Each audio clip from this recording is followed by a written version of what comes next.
C'était la grande mode dans les années 70. Les parents allaient réinventer l'école primaire, allaient s'impliquer, on allait faire entrer de la musique, de l'art, différentes choses pour rendre l'école différente pour nos enfants. Alors, sommes-nous en train d'assister au retour en force de ces écoles alternatives? Après l'ouverture l'automne dernier de celle de Pointe-Saint-Charles, une première en 25 ans à la CSDM, d'autres projets sont à l'étude, notamment dans La Salle, Hochelaga-Maisonneuve, Le Plateau, Villeray. J'en discuterai dans un instant avec la présidente de la CSDM, de même qu'une maman qui souhaite, elle, qu'un projet prenne vie, donc, d'ici quelques mois. Mais d'abord, ce reportage d'Émilie Dubreuil.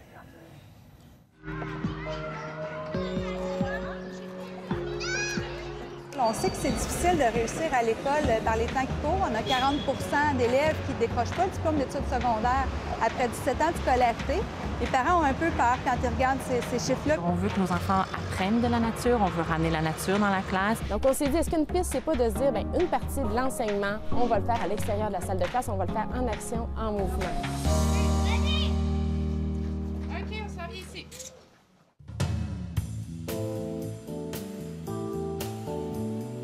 L'école alternative connaît ses heures de gloire au Québec en même temps que les pattes d'éléphant. Entre 1974 et 1984, une vingtaine d'écoles primaires aux pédagogies dites ouvertes vont voir le jour. Apprentissage par projet, par le jeu, une réaction en quelque sorte à l'école traditionnelle et son enseignement magistral. Et puis, comme les pattes d'éléphant, la mode des écoles alternatives va s'estomper. Or, depuis 2 ans, l'école alternative est de nouveau dans le vent. Est-ce que ça, c'est des tomates? Non. Si tu frottes les feuilles, ça sent. Et cette cour d'école où les enfants font du jardinage en est la manifestation concrète. C'est la première école alternative à la commission scolaire de Montréal à ouvrir en 25 ans. Vie vaste, ça veut dire que ça survit. Une dizaine de projets sont en gestation un peu partout au Québec. C'est beaucoup lorsqu'on considère qu'il n'y a que 31 écoles alternatives publiques au Québec. Une nouvelle explosion de demandes et qui sont un peu nouvelles, un peu différentes. Contact avec la nature, on le retrouve ici à Charlemagne, puis on le retrouve dans d'autres projets à la Commission scolaire de Montréal et ailleurs au Québec aussi. Il y a vraiment quelque chose qui est en train de se passer, c'est évident. Qui dit que c'est un concombre? Mais pourquoi ces parents éprouvent-ils le besoin de réinventer l'école? Des écoles vertes, de surcroît. Comment on essaie de vivre le mieux possible notre urbanité? Est-ce qu'on déménage tous puis on s'en va en banlieue ou est-ce qu'on se dit non, on va vivre en ville, mais le mieux possible? Professeure à l'Université de Montréal en psychoéducation, Mélanie Paré est aussi la mère de 2 jeunes garçons et elle milite pour l'ouverture d'une école nature dans Ville-la-Salle.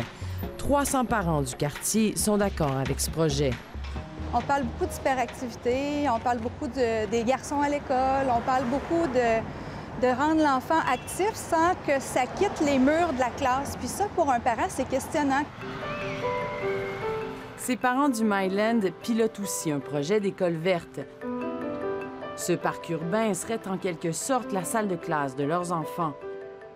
Comme tous les parents derrière les projets d'écoles alternatives, ils se veulent avant tout disponibles, car l'ingrédient de base, c'est l'engagement des parents. On donne ce qu'on peut donner, ce qu'on a à donner. Nos passions, on a accès à la classe. On peut rentrer, on peut aider le professeur pour des activités, on peut créer une petite activité nous-mêmes. Surtout que cette génération de parents connaît moins le 9 à 5. Il y a de plus en plus de travailleurs autonomes. On a des horaires de plus en plus fragmentés. Est-ce que ça ne fait pas en sorte que on est capable, on souhaiterait être en contact avec nos enfants puis avec leur vie scolaire à l'intérieur de la grille horaire de l'école? À Pointe-Saint-Charles, le volet alternatif va s'agrandir de 2 nouvelles classes l'an prochain. En tout, c'est déjà une centaine d'enfants de plus dans l'école.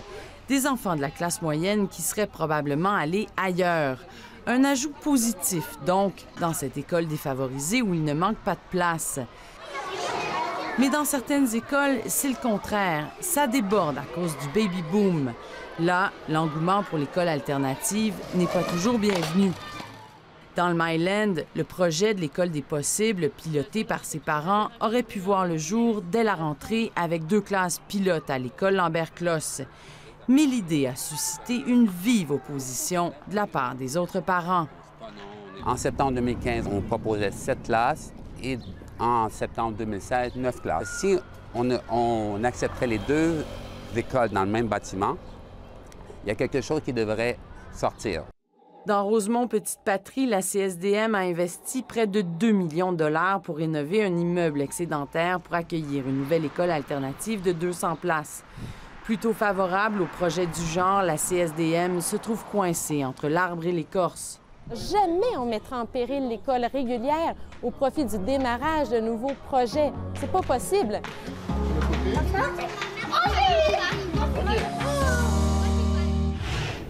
Avec moi pour poursuivre la discussion, la réflexion sur ces écoles alternatives, Catherine Harel-Bourdon, vous la connaissez, présidente de la Commission scolaire de Montréal, et Marine Chopin, vous êtes l'instigatrice d'un projet dont Émilie vient de parler dans le Myland, l'école des possibles.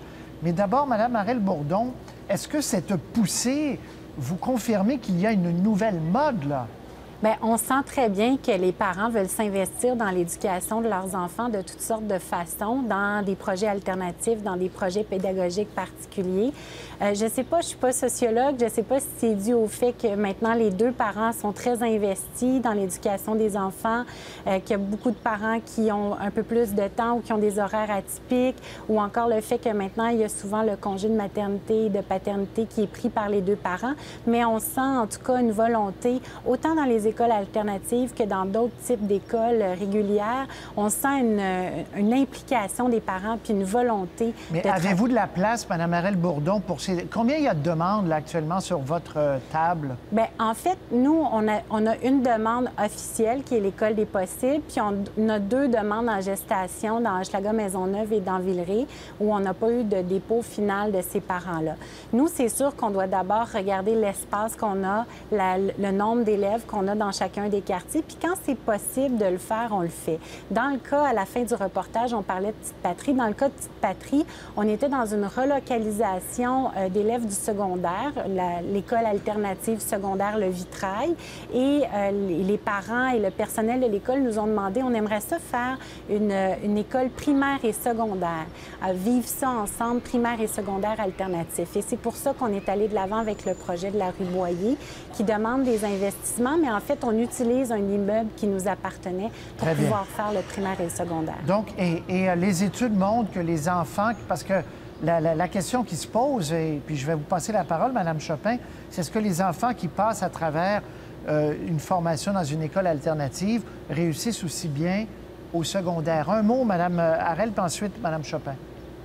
Bien, en fait, moi, j'ai l'impression que quand on passe au secondaire, on peut tout aussi bien réussir. C'est l'investissement, le temps, le soutien du personnel de l'école, le soutien des parents qui est très important dans un volet alternatif. Il faut comprendre que nous, on est ouvert, mais que c'est sûr qu'on doit d'abord répondre aux besoins des communautés de chaque quartier. Parce que, Mme Chopin, votre projet dans le Myland, l'école des possibles, donc, vient heurter un peu ceux qui disent, nous, on n'a pas assez de place nous-mêmes pour l'école, entre guillemets, traditionnelle. Tout à fait, oui. Et alors, est-ce que vous voyez une issue de l'espace pour les 2? Bien, en fait, ce qu'on a sur papier, c'est qu'il y a une école de quartier à 50 de capacité d'accueil d'élèves. Évidemment, on est dans un boom démographique. Ce boom démographique-là n'indique pas si ces parents-là veulent de l'école régulière ou alternative. Et en fait, nous, notre projet a démarré, en fait, simplement parce qu'on est des parents qui souhaitaient l'alternatif. On a essayé plusieurs écoles alternatives, on a vécu plusieurs refus et on s'est retrouvés dans une école régulière. Mais plusieurs parents, l'année dernière, nous, on était la moitié de la classe qui avait tout essayé des écoles alternatives. Donc, c'est un petit peu, on se retrouve dans des écoles régulières et comme on sait que les projets alternatifs partent des parents, bien, c'est là où on s'est dit, on n'a pas le choix quelque part. Si on veut pouvoir offrir ce choix-là à nos enfants, il faut qu'on parte un projet.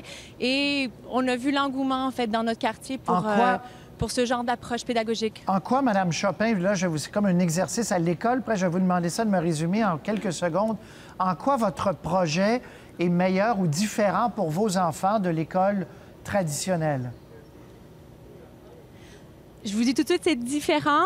Et en fait, notre projet est axé, comme d'autres écoles, vers la nature. On veut des apprentissages à l'extérieur, on veut reconnecter nos enfants avec la nature et on veut justement, en fait, c'est vraiment une différence. On veut pouvoir s'impliquer, on veut une approche collaborative, qu'il y a moins de poids sur l'enseignant, que c'est une collaboration, c'est l'enfant, c'est le parent, c'est l'enseignant, c'est la direction, c'est le service de garde. Très bien. Madame Harel-Bourdon, donc en conclusion, il y a de la place pour les deux formes d'éducation au primaire. Là. Bien, je veux juste mentionner que dans le cas de l'École des possibles, si ce n'est pas possible à Lambert-Closse, on ne va pas obliger la communauté à recevoir un autre projet. Il faut bien comprendre qu'on a fait un sondage, on est en train d'analyser les résultats du sondage, puis après ça, on va trouver des solutions avec les gens, autant l'École des possibles que les gens de Lambert-Closse, mais on n'imposera pas un projet dans une école. Il faut vraiment le partir avec les parents puis voir qu'est-ce qui est possible dans cette communauté. Oui, il faut que les autres s'entendent également. Madame Harel-Bourdon, on vous a vu un peu plus tôt dans le reportage sur les compressions à venir. Vous êtes très craintive à 2 jours du budget du Québec.